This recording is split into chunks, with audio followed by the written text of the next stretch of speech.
He didn't make it. Are there a lot of other lost songs like that you would play that never made it to the records for whatever reason? I don't know about a lot, but there's some. There's probably some. Sometimes you forget. Some of them are on the Rhino anthology. There's a couple, yeah. A lot of stuff that we recorded in demo forms or may have started for the record. And There were some on the deluxe version of the first album, and a handful of things that were recorded that have yet to be released. I think we did have some of the songs already, because when we played live, we played some new songs. So I bet you there was probably at least half of the songs on Candia that were already done. And then because of, you know, just the energy of the band, it was kind of easy to write a lot more, you know. Or just having the energy, you know, during the spirit and everything from those times, you know, you just... It doesn't take, you know, a particularly long time to write songs. It just takes a particular time to do it, like if you're in the mood.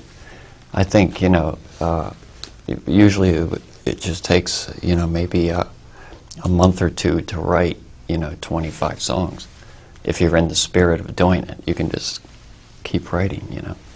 It's just being in the spirit. And I think after the tour and everything, for the first record, I just think everybody was kind of dying to do new stuff. And I was kind of really ready to, dying to write too, because you sort of kept away from it, you know, when you're touring and stuff.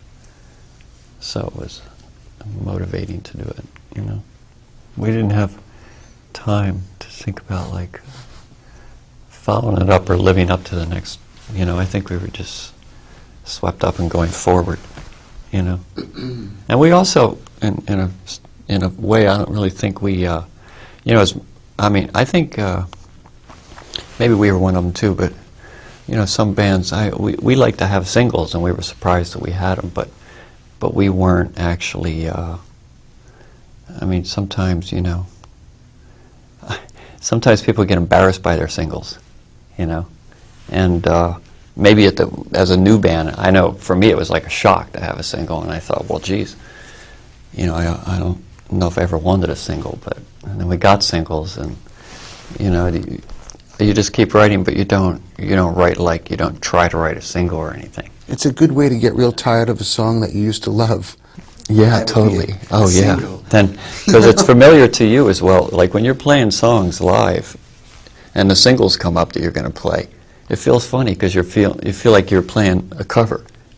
Yeah, this is that song that we play. Yeah. This is a cover song we're playing. It's kind of funny. The first album cover was designed by the record company. We had no input, I would say, into that, right? Our cover was actually the inside sleeve. I forgot. The sleeve that David did, that was it. But it Yeah. had like some bondage stuff on it and some like crazy stuff, so they didn't want to do that. They didn't like it, no. Also, we were a new group. So And they didn't even tell us they didn't want to give us. It just sort of came out. Yeah, It was they a didn't want to different really cover. give us a break because we were a new group. But me and Jerome Higgins had designed a very different album cover that cost $80 to design. I remember the price exactly. It was completely finished and everything, but it was a little more bizarre than the cover that they had in mind. So they changed some of it because of copyright problems and put it in as the inner sleeve. But I think that was way more how we envisioned who we were back Because there was then. stuff from the day the Earth stood still. Yeah, there was stuff we couldn't get clearance on. Klaatu and Michael Rennie, Yeah, right? and we quickly like rephotographed some of the stuff and put it in there.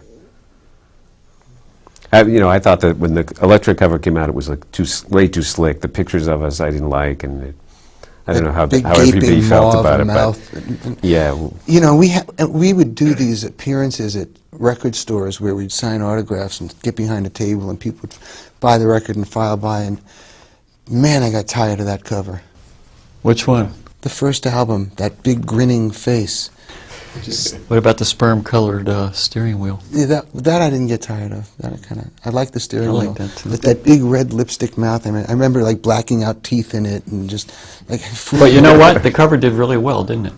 Didn't it get an award or something? that cover. The first album cover. I think I heard something about that. It was like actually, well, everybody liked it. Kids, Well, people liked it, people definitely. liked Yeah. it. But Didn't you think it was kind of slick though? oh yeah, For it what was we weird. thought we were then.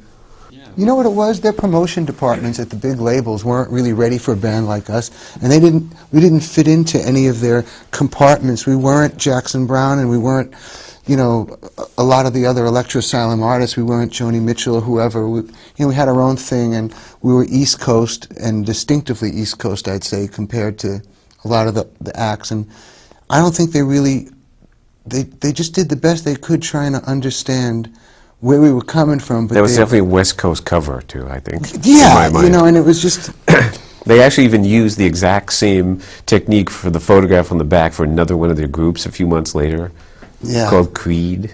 The exact same photograph almost. Not Oh, the with Creed the that's out telephone now. pole thing? Yes, exactly the same thing. Also, this was at a time when lots of groups did like do-it-yourself album covers and stuff. Punk bands everywhere did all their own stuff, but none of them were on major labels or anything. But they did start a trend of having a woman on the cover of our records, which carried through to quite a few of them. I don't think we ever thought we were any kind of punk band. I think it was New Wave is what they started to call it. I mean, we didn't. Definitely not punk. No. No. We used to think punk, the word was silly, kind of, because it was like punks. Punk was like the Sex Pistols and Susie and the Banshees or something. Yeah. That's what we thought, anyway. We were caught up in the energy of it, you know, in the sense that we played some of the same clubs that so-called punk bands played. We played the Rathskeller in Boston. We played CBGB's once, but I personally always took pride in the fact that we didn't get lumped in with all those bands. It's like whenever they talk about that era, they'll say, they say the Ramones, Mink DeVille, Blondie, Talking Heads, you know, whatever. And I'm glad that we're not like part of some easy to define category. It's like when you say San Francisco rock and you go Janis Joplin, the Grateful Dead, Jefferson Airplane. But we never were. I don't think we fell easily into a journalistic category that was just easy to define. I mean, they called anything that came out that year new wave. You know, I mean, I don't know what that meant or anything. We'd all been playing music a long time and just playing the way we play. We just wanted to keep making music. We didn't. There was no plan. I remember being in England making the first record, and some of us having the conversation, just gotta hope this thing sells enough so that we can make another one, because this was fun. You know, we liked doing it, and if it had sold 100,000 or something, or however many we would have needed to recoup enough to do it again, would have been enough. I think for most of us, that's all. We were just looking to make records. I think we kind of figured it would at least do well around Boston, because we had already been getting the airplay. Anything else was like a happy surprise. And some people thought we were an English band, didn't they? Yeah, a lot of people thought we were an English band. Still do. Yeah. Totally. People come up to me now and say, "Oh, you're from England, right?" I go, "Yeah." New England. Yeah, New England. So on the records, there were a lot of sounds, and I see on the tape you got them all, pretty much got them all on stage. How challenging was that? Did you have to use a lot of gadgetry?